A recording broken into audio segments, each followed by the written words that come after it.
Hi everybody. So ಇವತ್ತಿನ ಕ್ಲಾಸ್ನಲ್ಲಿ ನಾನೇನು ಮಾಡ್ತೀನಿ, ಮ್ಯಾಚ್ ದಿ ಫಾಲೋವಿಂಗ್ ಕ್ವಶನ್ಸ್ ಅನ್ನೋದು ಬರ್ತಾ ಇದ್ದೀನಿ. ರಿವೈಸ್ಡ್ ಕ್ವಶನ್ ಬಂದಿರುವಂತಹ ಮ್ಯಾಚ್ ದಿ ಫಾಲೋವಿಂಗ್ ಕ್ವಶನ್ಸ್ಗೆ ಕೀ ಆನ್ಸರ್ ಮಾಡುವ. ಬಿಕಾಸ್ ಮಾಡಲ್ ಕ್ವಶನ್ ಪೇಪರ್ಸ್ ನೋಡಿದಾಗ ರಿವೈಸ್ಡ್ ಕ್ವಶನ್ ಬ್ಯಾಂಕಿಂದನೇ ಮ್ಯಾಚ್ ದಿ ಫಾಲೋವಿಂಗ್ ಬಂದದ ಪ್ರತಿಯೊಂದು question. So match the following 5 marks very simple ಆಗಿರ್ತದೆ ರೀ. Fill in the blanks questions ಬಹಳಷ್ಟು ಅದ, ಮಲ್ಟಿಪಲ್ ಚಾಯ್ಸಸ್ ಕ್ವಶನ್ಸ್ ಬಹಳಷ್ಟು ಅದ. ಸೊ ಇವೆಲ್ಲ ಬಹಳಷ್ಟು ಇರೋದ್ರಿಂದ ಕನ್ಫ್ಯೂಷನ್ ಕ್ರಿಯೇಟ್ ಮಾಡ್ತದೆ. ಬಟ್ ಮ್ಯಾಚ್ ದಿ ಫಾಲೋವಿಂಗ್ದಾಗ ಏನದ, ಎವ್ರಿ ಚಾಪ್ಟರಿಂದ ಆನ್ ಆ್ಯನ್ ಎವ್ರೇಜ್ 5 ರಿಂದ 6 ಕ್ವಶನ್ಸ್ ಮಾತ್ರ. ಸೊ ಹಾಗಾಗಿ ಪ್ರತಿ ಚಾಪ್ಟರಿಂದ ಮ್ಯಾಚ್ ದಿ ಫಾಲೋವಿಂಗನ್ನು ನೀವು ಪರ್ಫೆಕ್ಟ್ ಮಾಡಿದ್ದೆ ಆದರೆ 100% 5 ಮಾರ್ಕ್ಸ್ ನಿಮಗೆ ಪುಕ್ಕಟ್ ಅಂದರೆ ಫ್ರೀಯಾಗಿ ಆರಾಮ್ ಇನ್ ಯುವರ್ ಪಾಕೆಟ್ ಕ್ವಶನ್ಸ್ ಆಗಿರ್ತಾವೆ ರೀ. ಬಿಕಾಸ್ 5-6 ಕ್ವಶನ್ಸ್ಗಳನ್ನು ನೆನಪಿಟ್ಕೊಳ್ಳೋದು ದೊಡ್ಡ ವಿಷಯ ಅಲ್ವೇ ಅಲ್ಲ. ಮತ್ತು ಮ್ಯಾಚ್ ದಿ ಫಾಲೋವಿಂಗ್ ಒಂದು 2ರಿಂದ 3 ಕ್ವಶನ್ಗಳಿಗೆ ನೀವು ಆನ್ಸರ್ ಕರೆಕ್ಟ್ ಮಾಡಿದ್ರಿ ಅಂದರೆ ಆಟೋಮೆಟಿಕ್ ಇನ್ನು ಉಳಿದಂತಹ 2 ಕ್ವಶನ್ಗಳಿಗೆ ಆನ್ಸರ್ಸ್ ನೀವು ಕರೆಕ್ಟ್ ಫೈಂಡ್ ಮಾಡಲೇಬಹುದು. ಸೊ ಹಾಗಾಗಿ ರಿವೈಸ್ ಕ್ವಶನ್ ಇರುವಂಥ ಮ್ಯಾಚ್ ದಿ ಫಾಲೋವಿಂಗ್ ಇಷ್ಟು ಕ್ವಶನ್ಸ್ಗಳನ್ನು ಪರ್ಫೆಕ್ಟ್ ಮಾಡಿರಿ. So 5 marks match the following ನಿಮಗೆ ಸಿಕ್ಬಿಡ್ತದೆ. ಸೊ ಫಸ್ಟ್ ಚಾಪ್ಟರ್ ಬೇಸಿಕ್ ಕಾನ್ಸೆಪ್ಟ್ಸ್ಗೆ ಬರ್ತೀನಿ. ಇಲ್ಲಿರುವಂತಹ ಮ್ಯಾಚ್ ದಿ ಫಾಲೋವಿಂಗ್ ಕ್ವಶನ್ಸನ್ನು ಓಪನ್ ಮಾಡ್ತೀನಿ. ಎಸ್ ನೋಡಿರಿ, 5 ಕ್ವಶನ್ಸ್ಗಳಿದಾವೆ ಇಲ್ಲಿ. ಸೊ 5 ಕ್ವಶನ್ಗಳಿಗೆ ಆನ್ಸರನ್ನು ಮಾಡ್ಕೊತ ಹೋಗ್ಬೇಕು ನಾವೀಗ. ಮೊದಲನೇದಾಗಿ ಪಾರ್ಟ್ನರ್ಶಿಪ್ ಆ್ಯಕ್ಟ್ ಅಂತದ. ಪಾರ್ಟ್ನರ್ಶಿಪ್ ಆ್ಯಕ್ಟ್ ಆಗೋದು 1932 1932 ಬಂದಂಥ act. Consent of all the partner, consent with the consent ಅಂದರೆ ಒಪ್ಪಿಗೆ ಅಂತ ಕರಿತೀವಿ. ಎಷ್ಟು ಜನರು ಗೊತ್ತಿರಂಗಿಲ್ಲ.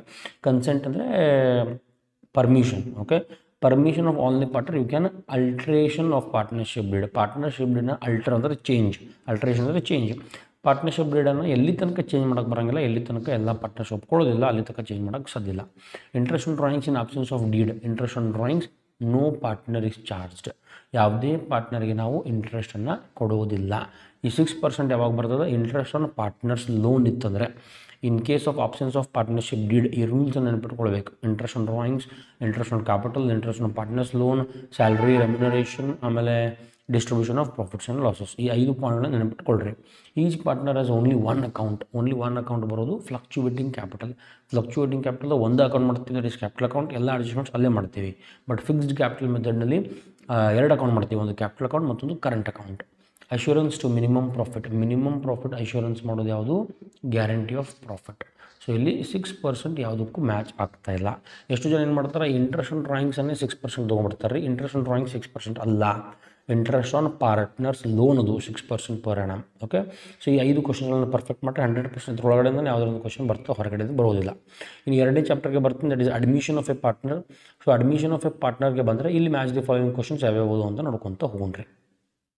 ಓಕೆ, ಇಲ್ಲಿ ನಿಮಗೆ ಕಾಣ್ತಾ ಇದೆ match the following questions. Sacrifice ratio formula ಏನದ ರೀ, old ratio minus new ratio. So ಇಲ್ಲದ old ratio minus new ratio. Point number 3. Goodwill is nothing but intangible asset. Point number 5, goodwill is an intangible asset. New share equals to old share minus share sacrificed. ಈ ರೀತಿ ಬರ್ತದೆ. ಇಲ್ಲ ಅಂದರೆ wait just a minute. ನೀವು ಕೆಲವೊಂದ್ಸಲ match the following answers ಗೊತ್ತಾಗಲಿಲ್ಲ ಅಂದ್ರೂ answers ನಾವು ಫೈಂಡ್ ಮಾಡ್ಬೋದು ಬೇರೆ ಪಾಯಿಂಟ್ಸ್ಗಳಿಂದ. ನಿಮಗೆ ಈಗಂತರೂ ಒಂದು ಗೊತ್ತಾಯ್ತು ರೀ, ಸ್ಯಾಕ್ರಿಫೈಸ್ ರೇಷಿಯೋ ಗೊತ್ತಾಯಿತು. Sacrifice ratio equals to old share minus new share. Goodwill equals to ಅದು ಇಂಟ್ಯಾಂಜಿಬಲ್ ಅಸೆಟ್. ಕರೆಕ್ಟಾ? ಈಗ ನ್ಯೂ ಶೇರ್ ಒಳಗಡೆ ಅಲ್ಲಿ 2ನೇ ಪಾಯಿಂಟ್ ಒಂದದ, ಶೇರ್ ಇನ್ ಫ್ಯೂಚರ್ ಪ್ರಾಫಿಟ್ಸ್. ಇಲ್ಲಾಂದರೆ ಮೊದಲನೇ ಪಾಯಿಂಟ್ ಒಂದ, old share minus share sacrificed ಅಂತೇಳಿ. ಸೊ ಇದನ್ನು ಆಮೇಲೆ ನೋಡುವ. ಅದಕ್ಕಿಂತ ಮುಂಚೆ ಬೇರೆ ಕ್ವಶನ್ಸ್ಗಳನ್ನು ನೋಡ್ಕೊಂಡ್ಬಿಡೋದು. ನಿಮ್ಗೆ ಕೆಲವೊಂದು ಇಂಥ ಕನ್ಫ್ಯೂಸ್ ಆಗ್ತಾವೆ ರೀ. ಸೊ ಕನ್ಫ್ಯೂಸ್ ಆದಾಗ ನಿಮ್ಮ ಎಕ್ಸಾಮ್ನಲ್ಲಿ ನೀವೇನು ಮಾಡಿರಿ, ಆ ಕ್ವಶನ್ ಬಿಟ್ಟರೆ ನೆಕ್ಸ್ಟ್ ಕ್ವಶನ್ಗೆ ಬರ್ರಿ. ಈಗ ಎವರೇಜ್ ಪ್ರಾಫಿಟ್ ಮೆಥಡ್ ಅದ. ಎವರೇಜ್ ಪ್ರಾಫಿಟ್ ಮೆಥಡ್ ಎಲ್ಲಿ ಯೂಸ್ ಮಾಡ್ತೀವಿ ಅಂದರೆ ನಾವು ವ್ಯಾಲ್ಯೂಯೇಷನ್ ಆಫ್ ಗುಡ್ವಿಲ್ನಲ್ಲಿ ಯೂಸ್ ಮಾಡ್ತೀವಿ. ಎಕ್ಸಿಕ್ಯೂಟಿವ್ಸ್ ಅಕೌಂಟ್ ಪ್ರಿಪೇರ್ ಮಾಡಬೇಕಾದ್ರೆ ಮಾಡಿದ್ದೀವಿ ಒಂದು ಕ್ವಶನ್, ಇನ್ನೂ ಮಾಡ್ತೀನಿ ನಾನು. ಸೊ ಎವರೇಜ್ ಪ್ರಾಫಿಟ್ ಮೆಥಡನ್ನು ಯೂಸ್ ಮಾಡೋದು ಈ valuation of goodwill. Capitalisation method, super profit method, average profit method. Right of a new partner. Yes, ಹೊಸ ಪಾರ್ಟ್ನರ್ನ ಅಧಿಕಾರ ಏನು? ಈ right of a new partner is share in future profits. New partner can have a share in the future profits. Okay, ಹೊಸ ನಾಳೆ ಬರುವಂಥ ಭವಿಷ್ಯದಲ್ಲಿ ಆಗುವಂಥ ಲಾಭಗಳಿಗೆ ಅವನಿಗೆ ಅಧಿಕಾರ ಅದ. ಶಾರ್ಟೇಜ್ ಆಫ್ ಫಂಡ್ಸ್ ಅಂದರೆ ಹಣ. ನಿಮ್ಮ ಹತ್ರ ಹಣದ ಅವಶ್ಯಕತೆ ಕಡಿಮೆ ಆದ, ಅಂದರೆ ಹಣದ ಅವಶ್ಯಕತೆ ಜಾಸ್ತಿ ಆದಾಗ, ಹಣ ಬೇಕು ಅಂತ ಅನಿಸಿದಾಗ ನೀವೇನು ಮಾಡ್ತೀರಿ, reason for admission of a partner. Funds ಕಡಿಮೆ ಆದಾಗ ಒಬ್ಬ ಪಾರ್ಟ್ನರ್ನ ಅಡ್ಮಿಷನ್ ಮಾಡ್ಕೋತೀವಿ. Account for intangible assets. ಈ ಅಕೌಂಟಿಂಗ್ ಫಾರ್ ಇಂಟ್ಯಾಂಜಿಬಲ್ ಅಸೆಟ್ಸ್ ಅನ್ನೋದು AS 26. ಓಕೆ, ಸೊ ಇಲ್ಲಿ ಮ್ಯಾಚ್ ಆಗದೇ ಇರುವಂಥ ಕ್ವಶನ್ ಯಾವುದಪ್ಪ ಅಂದರೆ point number 1, old share minus share sacrificed.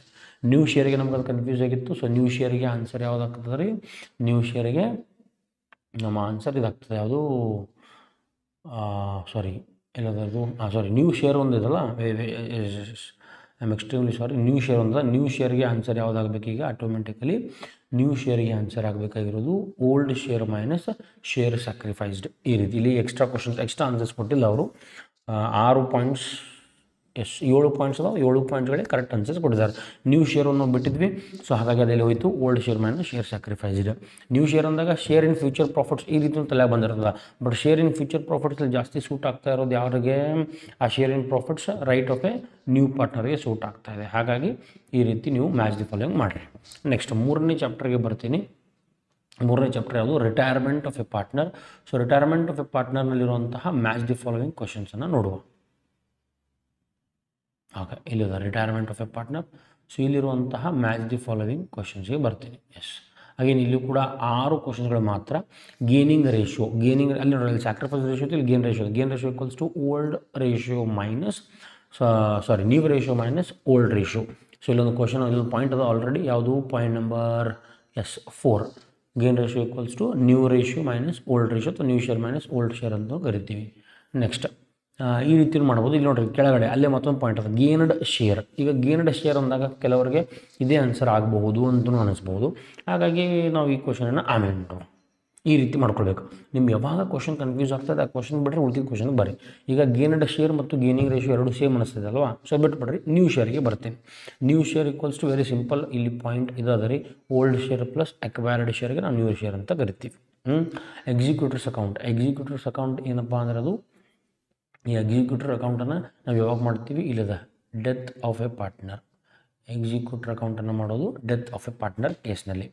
ಆಮೇಲೆ next section 37 of partnership act. Section 37 partnership act ಏನು ಹೇಳ್ತದೆ? ಇದು ಹೇಳ್ತದೆ out going partner receive 6% interest. ಹೊರಗೆ ಹೋಗ್ತಾ ಇರೋಂಥ ಪಾರ್ಟ್ನರ್ಗೆ 6% ಇಂಟ್ರೆಸ್ಟ್ನ ಕೊಡಬೇಕು ಅಂತ ಹೇಳ್ತದೆ. Amount due to deceased partner. Deceased ಪಾರ್ಟ್ನರ್ಗೆ ಕೊಡಬೇಕಾಗಿರೋ ಅಮೌಂಟನ್ನು, ಅಂದರೆ ಡಿಸೀಸ್ಡ್ ಅಂದರೆ ಸತ್ತಂತಹ ವ್ಯಕ್ತಿ, ಸತ್ತಂತಹ ಪಾಲುದಾರ, ಅವನಿಗೆ ಕೊಡಬೇಕಾಗಿರೋ ಅಮೌಂಟನ್ನು ಎಕ್ಸಿಕ್ಯೂಟರ್ ಅಕೌಂಟ್ಗೆ ಟ್ರಾನ್ಸ್ಫರ್ ಮಾಡಲಾಗ್ತದೆ. ಓಕೆ, ಸೊ ನಾವು ಉಳಿಕಿದ್ದು ಆನ್ಸರ್ಸ್ ಮಾಡ್ಕೊಂಡ್ವಿ. ಈಗ 2 ಸ್ಟಾರ್ಟಿಂಗ್ ಆನ್ಸರ್ ಅದಾವ್ರಿ ಕರೆಕ್ಟಾ? 2ನೇ ಪಾಯಿಂಟ್ ಮತ್ತು 6ನೇ ಪಾಯಿಂಟ್ 4ನೇ ಪಾಯಿಂಟ್ ಎಲ್ಲೂ ಮ್ಯಾಚ್ ಆಗ್ತಾ ಇಲ್ಲ. ಸಾರಿ, 5 ಮತ್ತು 6 ಪಾಯಿಂಟ್ ಎಲ್ಲೂ ಮ್ಯಾಚ್ ಆಗಿಲ್ಲ. ಅಂದರೆ 2 ಕ್ವಶನ್ಸ್ ಬಿಟ್ಟಿದ್ವಿ ಬಿಕಾಸ್ ಆಫ್ ಕನ್ಫ್ಯೂಸ್ ಅದು. ಈಗ ಅದೇನಾಗ್ತದೆ ನೋಡ್ಕೊತ ಹೋಗೋಣ. ಗೇನಿಂಗ್ ರೇಷಿಯೋ ಎಲ್ಲಿ ಬರ್ತದೆ? ಇಲ್ಲಿ 2 ಆಪ್ಷನ್ಸ್ ಅದಾವೆ ನಮಗೀಗ. ಗೇನಿಂಗ್ ರೇಷಿಯೋ ನೀವು ಸ್ಟಾರ್ಟಿಂಗ್ ಮಾಡ್ತಾ ಇದ್ರಿ ಅಂದ್ರೆ 6 ಆಪ್ಷನ್ಸ್ ಇದ್ದು ಕನ್ಫ್ಯೂಸ್ ಆಗ್ತಾಯಿತ್ತು ಕರೆಕ್ಟಾ? ಈಗ ಎಲ್ಲ ಉಳಿದಿದ್ದು 4 ಆನ್ಸರ್ ಮಾಡ್ಕೊಂಬಂದಾಗ ಗೇನಿಂಗ್ ರೇಷಿಯೋಗೆ 2 ಆಪ್ಷನ್ ಉಳಿದು. ಒಂದು ಪಾಯಿಂಟ್ ನಂಬರ್ 4. ಇಲ್ಲಿ ನಿಮಗೆ ಪಾಯಿಂಟ್ ನಂಬರ್ 4 ಕಾಣ್ತಾ ಇದೆ, new share minus old share ಇದನ್ನು ಕೊಡ್ಬೋದು. ಅಥವಾ ಇಲ್ಲೊಂದು ಪಾಯಿಂಟ್ ಇದೆ, point number 6, required for contribution of to retiring partner share of good will. ಅಂದರೆ ರಿಟೈರಿಂಗ್ ಪಾರ್ಟ್ನರ್ಗೆ ಗುಡ್ ವಿಲ್ಲನ್ನು ನಾವು ಕಾಂಟ್ರಿಬ್ಯೂಟ್ ಮಾಡಬೇಕಾದ್ರೆ ನಮಗೆ ಗೇನ್ ರೇಷಿಯೋ ಬೇಕು. ಹಾಗಾಗಿ ಕರೆಕ್ಟ್ ಆನ್ಸರ್ ಯಾವುದಪ್ಪ ಅಂದರೆ ಗೇನಿಂಗ್ ರೇಷಿಯೋಗೆ ಇದು ಆಗಿರ್ತದೆ ರೀ. ಯಾವುದು? ಎಷ್ಟು ಮಿನಿಟ್. ಓಕೆ, ಗೇನಿಂಗ್ ರೇಷಿಯೋಗೆ answer is required for contribution to retiring partner share of good will. ಅದು ಗೇನ್ಡ್ ಶೇರ್ಗೆ ಯಾವುದಾಗ್ತದೆ? New share minus old share. Share ಅದ, ಸೊ ಇಲ್ಲಿ ಕೂಡ ಶೇರ್ ಅಂತ ಮಾಡ್ಕೊಂಬಿಡ್ರಿ. ಗೇನಿಂಗ್ ರೇಷಿಯೋ ಕಾಂಪನ್ಸೇಷನ್ಗೆ ಬೇಕಾಗ್ತದೆ. ರಿಟೈರ್ ಆಗ್ತಾ ಇರೋಂಥ ಪಾರ್ಟ್ನರ್ಗೆ ಗುಡ್ ವಿಲನ್ನು ಕೊಡಲಿಕ್ಕೆ ಅದು ಆ ರೇಷಿಯೋ ನಮಗೆ ಬೇಕು. ಅದೇ ರೀತಿ sacrifice ratio distribution of good ವಿಲ್ಗೆ ಬೇಕಾಗ್ತದೆ. ಓಕೆ, ಈ ರೀತಿ ಮಾಡ್ಕೋಬೇಕು. ನೆಕ್ಸ್ಟ್ ಇನ್ನು 4ನೇ ಚಾಪ್ಟರ್ಗೆ ಬರ್ತೀನಿ ಡೈರೆಕ್ಟ್ಲಿ. 4ನೇ ಚಾಪ್ಟರ್ ಯಾವುದಪ್ಪ ಅಂದರೆ dissolution of a partnership firm. ಇಲ್ಲೂ ಕೂಡ ಮ್ಯಾಚ್ ದಿ ಫಾಲೋಯಿಂಗ್ ಕ್ವಶನ್ಸನ್ನು ಸಾಲ್ವ್ ಮಾಡುವ. ಓಕೆ, ರಿವೈಸ್ ಕ್ವಶನಲ್ಲಿ ಭಾಳಷ್ಟು ಕ್ವಶನ್ಸ್ಗಳಿದಾವೆ ರೀ. ಸೊ ಈ ವರ್ಷ ನಾವು ಮಾಡಬೇಕು ಅದನ್ನು. ನೀವೆಲ್ಲರೂ ನಿಮ್ದೆಲ್ಲರೂ ಮುಗಿದ್ರಿ. ಸೊ ನೀವೇನು ಪ್ರಾಬ್ಲಮ್ ಇಲ್ಲ. ಬಟ್ ಈ ಬ್ಯಾಚಿಂದ ನಾವು ಎಲ್ಲ ಕ್ವಶನ್ಸ್ಗಳನ್ನು ಮಾಡಬೇಕು. ಭಾಳ ಕ್ವಶನ್ಸ್ ಅದಾವೆ ಇಲ್ಲಿ. ಓಕೆ, ಮ್ಯಾಚ್ ದಿ ಫಾಲೋವಿಂಗ್ ಬರ್ತೀನಿ. Dissolution of a partnership. Yes, dissolution of a partnership ಇಲ್ಲಿ ಕಾಣ್ತಾ ಇದೆ ನಿಮಗೆ. Breaking of relationship between some of the partners. ಈ ರಿಲೇಷನ್ಶಿಪ್ಪನ್ನು ಬ್ರೇಕ್ ಮಾಡೋದು ಎಲ್ಲಿ ಬರ್ತದೆ? ಅದು death of a partner dissolution of partnership. Yes, ಇಲ್ಲಿ ಬರ್ತದೆ. ಇಲ್ಲಿ dissolution of partnership between some of the partners ಅಂತ ಅಷ್ಟು ಅಂದಾರೆ ಅವರು. ಪಾರ್ಟ್ನರ್ಸ್ ಅಂದಾಗ ಅದು ಡಿಸಲ್ಯೂಷನ್ ಆಫ್ ಪಾರ್ಟ್ನರ್ಶಿಪ್ ಆಗಬೇಕು. Dissolution by happening of ಕಂಟಿಜೆನ್ಸೀಸ್. ಕಂಟಿಜೆನ್ಸಿ ಅಂದರೆ ಅನಿರೀಕ್ಷಿತ ಘಟನೆಗಳು ಅಂತ ಕರಿತೀವಿ. ಅನಿರೀಕ್ಷಿತ ಘಟನೆಗಳು ಅಂದಾಗ ಅದು ಡೆತ್ ಆಫ್ ಎ ಪಾರ್ಟ್ನರ್. ನಿರೀಕ್ಷೆ ಇರೋಂಗಿಲ್ಲ, ಯಾರು ಸಾಯ್ತಾರೋ ಅಂತೇಳಿ. ಸೊ ಹಾಗಾಗಿ ಅದು ಕಂಟಿಜೆನ್ಸಿ ಅಂದರೆ death of a partner. Partners loan. ಈ ಪಾರ್ಟ್ನರ್ಸ್ ಲೋನನ್ನು ನಾವು ಎಲ್ಲಿಗೆ ತೊಗೊಳ್ತೀವಿ? ಪಾರ್ಟ್ನರ್ಸ್ ಲೋನನ್ನು ನಾವು ಎಲ್ಲಿಗೆ ತೊಗೊಳ್ತೀವಿ ಅಂತ ನೋಡೋದಾದರೆ ಇಲ್ಲಿ ಬಹಳಷ್ಟು ಆಪ್ಷನ್ಸ್ಗಳು. Debited to partners capital account, debited to all partners capital account, settled by payment, credited to all partners capital account. So ಅದರ ಆನ್ಸರ್ ಕರೆಕ್ಟ್ ಯಾವುದಾಗಬೇಕು? ಪಾರ್ಟ್ನರ್ಸ್ ಲೋನಿನ ಆನ್ಸರ್ ಕರೆಕ್ಟ್ ಯಾವುದಪ್ಪ ಅಂದರೆ settled by payment. Because partners loan cash or bank ಅಕೌಂಟಿಗೆ ತಗೋತೀವಿ, ಇಲ್ಲಿ cash or bank account ಎಲ್ಲಿಯೂ ಬರೋದಿಲ್ಲ, ಹಾಗಾಗಿ ಸೆಟಲ್ಡ್ ಬೈ ಪೇಮೆಂಟ್ ಅಂತ ಆಪ್ಷನ್ ಬರ್ತದೆ. Assets taken over by A partner, ಯಾರೋ ಒಬ್ಬ ಪಾರ್ಟ್ನರ್ ಅಸೆಟನ್ನು ತೊಗೊಂಡಾಗ ಅದನ್ನು ಎಲ್ಲಿಗೆ ತಗೋತೀವಿ? ಈಗ ಅಸೆಟ್ಸ್ ನಾವು ರೈಟ್ ಸೈಡ್ ಎಂಟ್ರಿ ಮಾಡಿರ್ತೀವಿ, ರೈಟ್ ಸೈಡ್ ಇರ್ತದೆ, ಲೆಫ್ಟ್ ಸೈಡ್ ಎಂಟ್ರಿ ಮಾಡಿರ್ತೀವಿ, ರೈಟ್ ಸೈಡದು ಟೇಕನ್ ಓವರ್ ಆಗಬೇಕು. ಕರೆಕ್ಟಾ? ರೈಟ್ ಸೈಡ್ದು ಟೇಕನ್ ಓವರ್ ಆದಾಗ ಅದನ್ನು ಮತ್ತೆ ಪಾರ್ಟ್ನರ್ಸ್ ಕ್ಯಾಪಿಟಲ್ ಅಕೌಂಟಿಗೆ ಲೆಫ್ಟ್ ಸೈಡ್ ಬರ್ತದೆ, ಅಂದರೆ debited to partners capital account ಆಗ್ತದೆ. ಓಕೆ, ಸಾಲ್ವ್ ಮಾಡಬೇಕಾದ್ರೆ ಅದನ್ನು ಮಾಡಿರ್ತೀವಿ, ಇದು ಅದನ್ನು ಆ ಬೇಸ್ ಮೇಲೆ ಮ್ಯಾಚ್ ದಿ ಫಾಲೋಯಿಂಗ್ ಕೇಳ್ಯಾರ ಅವರು. ಸೊ ಅಟ್ಸೈಸ್ ಯಾರಾದ್ರು ಟೇಕನ್ ಓವರ್ ಆಗಿದ್ರೆ ಅದು ಪಾರ್ಟ್ನರ್ ಕ್ಯಾಪಿಟಲ್, ಆಲ್ ಅಲ್ಲ, ಯಾರು ತೊಗೊಂಡಿದ್ರೆ ಅವ್ರಷ್ಟು. ಸೊ ಹಾಗಾಗಿ ಡೆಬಿಟೆಡ್ ಟು ಪಾರ್ಟ್ನರ್ಸ್ ಕ್ಯಾಪಿಟಲ್. ಇಲ್ಲಿ ಒಂದು ಇಲ್ಲಿ ಒಂದು ಚೇಂಜ್ ಅದ, ಏನು ಚೇಂಜ್ ಮಾಡ್ಯಾರಪ್ಪ ಅಂದರೆ ಡೆಬಿಟೆಡ್ ಟು ಆಲ್ ಅಂತ ಮಾಡಿದ್ದಾರೆ. ಆಲ್ಗೆ ಸಂಬಂಧ ಬರೋಂಗಿಲ್ಲ, ಅಸೆಟ್ ಯಾರು ತೊಗೊಂಡಿದ್ರೆ ಅವ್ರು ಮಾತ್ರ ಬರ್ತದೆ. Okay, next profit on realisation. Profit on realisation ಅದನ್ನು ಎಲ್ಲಿ ತಗೋತೀವಿ ನಾವು? Credit side of partners capital account. Profit ನಿಮಗೆ ಡೆಬಿಟ್ ಸೈಡ್ ಆಗಿರ್ತದೆ, ರಿಯಲೈಸೇಷನ್ ಅಕೌಂಟ್ದಾಗ ಡೆಬಿಟ್ ಸೈಡ್ ಆಗಿರ್ತದೆ ಪ್ರಾಫಿಟ್. ಆ ಪ್ರಾಫಿಟನ್ನು ಕ್ಯಾಪಿಟಲ್ ಅಕೌಂಟ್ದಾಗ ಕ್ರೆಡಿಟ್ ಸೈಡ್ ಅಂದರೆ ಅಪೋಸಿಟ್ ಸೈಡ್ ಹೋಗ್ತೀವಿ. ಸೊ ಹಾಗಾಗಿ credited to all partners capital account. So match ಆಗದೇ ಇರೋ ಆನ್ಸರ್ ಯಾವುದಪ್ಪ ಅಂದರೆ point number 4, debited to all partners. ಇದು ಯಾವುದಕ್ಕೂ ಮ್ಯಾಚ್ ಆಗೋದಿಲ್ಲ. ಇನ್ನು ನೆಕ್ಸ್ಟ್ ಚಾಪ್ಟರ್ಗೆ ಬರ್ತೀನಿ, ಅಕೌಂಟಿಂಗ್ ಫಾರ್ ಶೇರ್ ಕ್ಯಾಪಿಟಲ್ ಅಥವಾ ಇಶ್ಯೂ ಆಫ್ ಶೇರ್ ಕ್ಯಾಪಿಟಲ್, 5ನೇ ಚಾಪ್ಟರ್ ಇದು. ಇಲ್ಲಿರುವಂತಹ ಮ್ಯಾಚ್ ದಿ ಫಾಲೋಯಿಂಗ್ ಕ್ವಶನ್ಸನ್ನು ಮಾಡುವ. ಓಕೆ, ಇಲ್ಲಿ ಬರ್ತಾ ನೋಡ್ರಿ 5ನೇ ಚಾಪ್ಟರ್ ಶೇರ್ ಕ್ಯಾಪಿಟಲ್. ಇದು ಕೂಡ ಒಂದು ಸ್ವಲ್ಪ ಟ್ರಿಕ್ಕಿ ಇರ್ತದೆ, ಇದನ್ನು ಕೂಡ ನೀವು ನೆನಪಿಟ್ಕೊಳ್ಬೇಕು, ಭಾಳ ಚೆನ್ನಾಗಿ ಇದನ್ನು ಪ್ರಿಪರೇಷನ್ ಮಾಡಬೇಕು ರೀ. Equity shares. ಇಕ್ವಿಟಿ ಶೇರ್ಸ್ ಅಂದರೆ ಯಾವುವು? ಇಕ್ವಿಟಿ ಶೇರ್ಸ್ ಯಾವ್ಯಾವ ಬರ್ತದೆ ನೋಡ್ರಿ ಇಲ್ಲಿ. ಇಕ್ವಿಟಿ ಶೇರ್ಸ್ನಲ್ಲಿ unpaid calls, amount less than excess amount, liability, functional part of the capital. Yes, fractional part of the capital. So correct answer is fractional part of the capital. Fractional part of the capital ಅಂತ ಕರಿತೀವಿ. Common seal. Common seal ಅಂದರೆ ಅದೊಂದು signature ಇದ್ದಂಗೆ ರೀ. ಹಾಗಾಗಿ ಅದಂಥದ್ದು ರೀತಿ ನೋಡ್ರಿ, steps in procedure, part of issued, liability of the company, excess. Okay, ಇಲ್ಲಿ ಆ ರೀತಿ ಏನು ಕಾಣ್ತಾ ಇಲ್ಲ. ಕಾಮನ್ ಸೀಲ್ ಯಾವ ರೀತಿ ಮ್ಯಾಚ್ ಆಗಬೇಕು, ಯಾವುದಕ್ಕೂ ಮ್ಯಾಚ್ ಆಗೋ ರೀತಿ ಕಾಣ್ತಾ ಇಲ್ಲ. ಸೊ ಇಂಥ ಪಾಯಿಂಟ್ಸ್ಗಳು ಕನ್ಫ್ಯೂಷನ್ ಇದ್ದಾಗ, ನಾನು ಬೇಕಂತಲೇ ಈ ರೀತಿ ಮಾಡ್ತಾ ಇದ್ದೀನಿ, ಎಕ್ಸಾಮ್ನ ನಿಮ್ಗೆ ಆಗ್ತದೆ ರೀ. ಹಿಂಗಾದಾಗ ಅದನ್ನು ಬಿಡ್ರಿ, ನೆಕ್ಸ್ಟ್ಗೆ ಬರ್ರಿ. ಓಕೆ, ನೆಕ್ಸ್ಟ್ ಶೇರ್ಸ್ ಅದ. ಶೇರ್ಸ್ ಅಂದಾಗ ಏನಾಗ್ತದೆ? Excess amount, liability of the ಕಂಪ್ನಿನೋ, ಅಥವಾ steps in procedure of share ಇಶ್ಯೂನೋ, ಅಥವಾ part of issued capital. We will see it also later. Okay, wait ಇಲ್ಲಿ ಏನಾಗ್ತಾಯಿದೆ, ಇಲ್ಲಿಯೂ ಕ್ವಶನ್ಸ್ ಅದಾವ, ಇಲ್ಲಿ ಬೇರೆ ಕ್ವಶನ್ಸ್ ಅದಾವ ನೋಡ್ರಿ ಕೆಳಗಡೆ. ಓಕೆ, ಈಗ ಎರಡನೇದು ಕಾಮನ್ ಸೀಲ್ ಅದ. ಕಾಮನ್ ಸೀಲ್ ಯಾವುದಕ್ಕೆ ಬರ್ತದೆ? ಇಲ್ಲಿ ಆರ್ಡಿನರಿ ಶೇರ್ಸ್, ಇದಕ್ಕೆ ಮ್ಯಾಚ್ ಆಗ್ತದೆ. ಸಾರಿ, ಕಾಮನ್ ಸೀಲ್ ಬರೋದು official signature, point number 10. Common seal is a signature.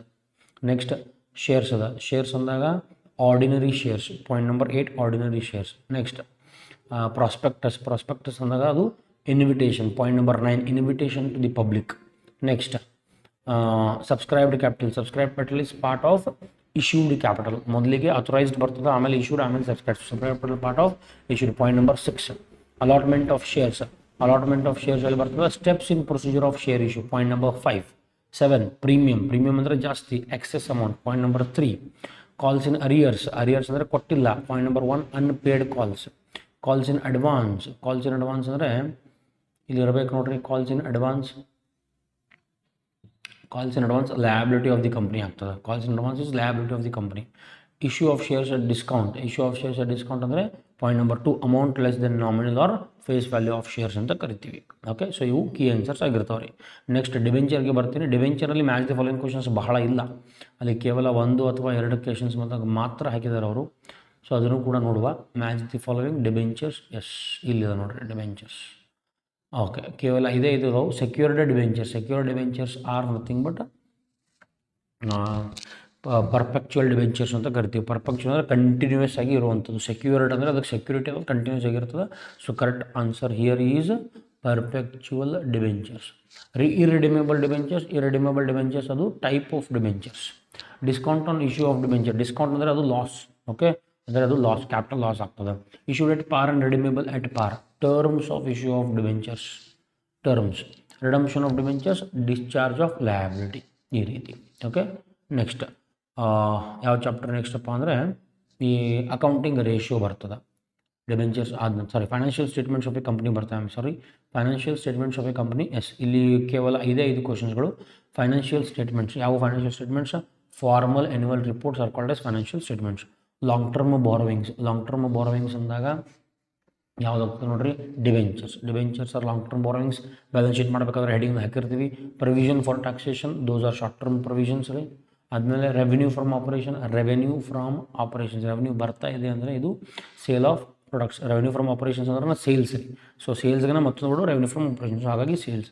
Purchase of stock and trade ಅಂದರೆ ಪರ್ಚೇಸ್ ಆಫ್ ಗೂಡ್ಸ್. ಸೊ ಯಾವುದಕ್ಕೂ ಮ್ಯಾಚ್ ಆಗದೇ ಇರುವಂಥದ್ದು ಯಾವುದಿಲ್ಲಿ ಎಂಪ್ಲಾಯಿ ಬೆನಿಫಿಟ್ ಎಕ್ಸ್ಪೆನ್ಸ್ ಯಾವುದಕ್ಕೂ ಮ್ಯಾಚ್ ಆಗ್ತಾಯಿಲ್ಲ. ನೆಕ್ಸ್ಟ್ ಫೈನಾನ್ಷಿಯಲ್ ಸ್ಟೇಟ್ಮೆಂಟ್ ಅನಾಲಿಸಿಸ್ಗೆ ಬರ್ತೀವಿ, ನೆಕ್ಸ್ಟ್ ಚಾಪ್ಟರ್ದು. ಸೊ ಫೈನಾನ್ಷಿಯಲ್ ಸ್ಟೇಟ್ಮೆಂಟ್ ಅನಾಲಿಸಿಸ್ನಲ್ಲಿ ಮ್ಯಾಚ್ ದಿ ಫಾಲೋಯಿಂಗ್ ಕ್ವಶನ್ಸ್ಗೆ ಬರ್ತೀನಿ. ಓಕೆ, ಕೇವಲ ಮೂರು ಕ್ವಶನ್ಸ್ ಇಲ್ಲಿ.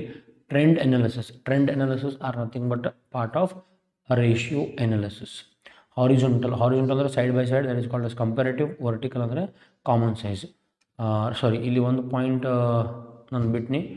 ಟ್ರೆಂಡ್ ಅನಾಲಿಸಿಸ್ ಅಂದರೆ ಅದು tools of analysis of financial statements ಅಂತ ಕರಿತೀವಿ. Horizontal common, comparative, vertical common size.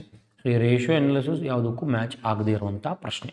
Trend analysis ಅಂದರೆ ಟೂಲ್ಸ್ದಾಗ comparative analysis, common size analysis, trend analysis, ratio analysis ಇವೆಲ್ಲ ಬರ್ತಾವೆ ರೀ. ಓಕೆ, ನೆಕ್ಸ್ಟ್ ಚಾಪ್ಟರ್ ಯಾವುದಪ್ಪ ಅಂದರೆ ಈ ಅಕೌಂಟಿಂಗ್ ರೇಷಿಯೋ. ಓಕೆ, ಇಲ್ಲಿ ಭಾಳಷ್ಟು ಮ್ಯಾಚ್ ದಿ ಫಾಲೋಯಿಂಗ್ ಕ್ವಶನ್ಸ್ ಅದಾವೆ ರೀ. ಒಂದು ಸ್ವಲ್ಪ ಕನ್ಫ್ಯೂಸ್ ಮಾಡುವಂತಹ ಚಾಪ್ಟರ್ ಇದು ಮ್ಯಾಚ್ ದಿ ಫಾಲೋಯಿಂಗ್ನಲ್ಲಿ. ಸೊ ಹಾಗಾಗಿ ಒಂದು ಸ್ವಲ್ಪ ಇದನ್ನು ಕೇರ್ಫುಲ್ಲಾಗಿ ಅಬ್ಸರ್ವ್ ಮಾಡಿರಿ. ಓಕೆ, ಇಲ್ಲದ ನೋಡಿರಿ, ಇಷ್ಟೊಂದು ಕ್ವಶನ್ಸ್ಗಳು ಅದಾವೆ ಇಲ್ಲಿ. Liquidity ratio. ಲಿಕ್ವಿಡಿಟಿ ಅಂದರೆ they are short term nature, point number 4. Solvency, they are long term nature, point number 3. Efficiency, they can be measured by activity ratios, point number 2 is correct answer. Acid test ratio, acid test ಗೆ ಮತ್ತೊಂದು ಹೆಸರು quick R liquid ರೇಷಿಯೋಗೆ ನಾವು acid test ಅಂತ ಕರಿತೀವಿ, point number 1. Debt equity ratio, debt equity ಎಲ್ಲಿ ಬರ್ದಾರ ನೋಡ್ರಿ ಎಲ್ಲಾದರೂ? ಎಸ್, ಪಾಯಿಂಟ್ ನಂಬರ್ 8 ನೋಡ್ರಿ. Relationship between long term debt and equity, debt ಇಲ್ಲೂ ಕೂಡ debt and equity. So point number 8 match ಆಗ್ತದೆ. Net profit point number 5 net profit ಅದ already. Very simple, ಕ್ವಶನ್ದಾಗ ಆನ್ಸರ್ ಅದ. Price earning ratio expressed in terms of ಇಲ್ಲದ expressed in terms, ಒಂದು expressed in rupees ಅದ, ಇಲ್ಲಿ ಎಕ್ಸ್ಪ್ರೆಸ್ಡ್ ಇನ್ ಟೈಮ್ಸ್ ಅದ. So earning share ratio is expressed in times. ಆಮೇಲೆ book value per share ಪ್ರತಿಯೊಂದು ಶೇರ್ನ ವ್ಯಾಲ್ಯೂ ಎಷ್ಟು ಅಂತ expressed in terms of rupees, point number 11. Advertisement ಅದು operating expense, main activity. Interest paid ಅದು ಫೈನಾನ್ಷಿಯಲ್ ಎಕ್ಸ್ಪೆನ್ಸ್. ಓಕೆ, ಸೊ ಈ ರೀತಿ ಆಗ್ತದೆ. ನೆಕ್ಸ್ಟ್ ಲಾಸ್ಟ್ ಚಾಪ್ಟರ್ ಯಾವುದಪ್ಪ ಅಂದರೆ ಕ್ಯಾಶ್ ಫ್ಲೋ ಸ್ಟೇಟ್ಮೆಂಟ್ನಲ್ಲಿರುವಂತಹ ಮ್ಯಾಚ್ ದಿ ಫಾಲೋಯಿಂಗ್ ನೋಡುವ.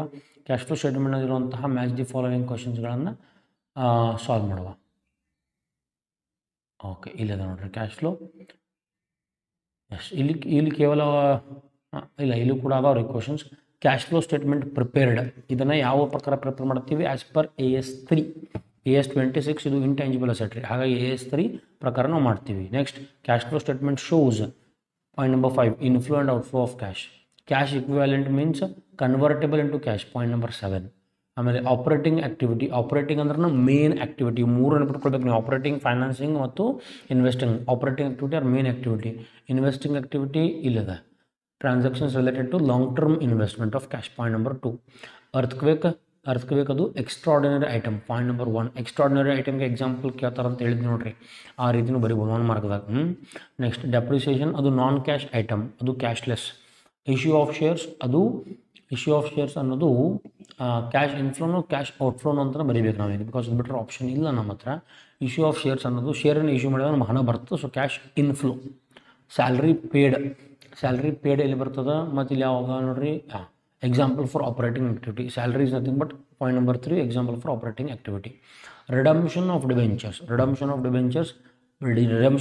ಡಿಬೆಂಚರ್ಸನ್ನು ವಾಪಸ್ ಕೊಟ್ಟಾಗ, ರಿಡಂಪ್ಷನ್ ಅಂದರೆ ವಾಪಸ್ ಕೊಡಬೇಕಾದ್ರೆ ನಾವು ಅವರಿಗೆ ಹಣವನ್ನು ಕೊಡಬೇಕು, ಹಾಗಾಗಿ ಅದು cash outflow. Issue of shares cash inflow, redemption of debentures cash outflow. Salary paid operating ಆ್ಯಕ್ಟಿವಿಟಿಗೆ ಎಕ್ಸಾಂಪಲ್. ಯಾವುದಕ್ಕೂ ಮ್ಯಾಚ್ ಆಗದೆ ಇರೋದು AS26, ಬಿಕಾಸ್ AS26 ಇಲ್ಲಿ ಬರೋದಿಲ್ಲ, ಅದು intangible asset. AS3 is classified according 3 activities, investing, operating ಮತ್ತು ಫೈನಾನ್ಸಿಂಗ್ ಆ್ಯಕ್ಟಿವಿಟಿ. ಸೊ ಇಷ್ಟು match the ಫಾಲೋಯಿಂಗನ್ನು ಪರ್ಫೆಕ್ಟ್ ಮಾಡಿದ್ರೆ 100% ಒಳಗಡೆ ಬರ್ತದೆ. ಸೊ ನೀವು ಇಷ್ಟು ಮ್ಯಾಚ್ ದಿ ಫಾಲೋಯಿಂಗನ್ನು ಪರ್ಫೆಕ್ಟ್ ಮಾಡ್ಕೊಂಡ್ಬಿಟ್ರೆ 5 ಮಾರ್ಕ್ಸ್ ಫ್ರೀಯಾಗಿ ನಿಮ್ಗೆ ಸಿಕ್ಬಿಡ್ದಂಗೆ ಆಗ್ತದೆ. ಸೊ ಇಲ್ಲಿಗೆ ಈ ಸೆಷನ್ ಎಂಡ್ ಮಾಡ್ತೀನಿ. Thank you for watching the cost commerce tutorials. Thank you.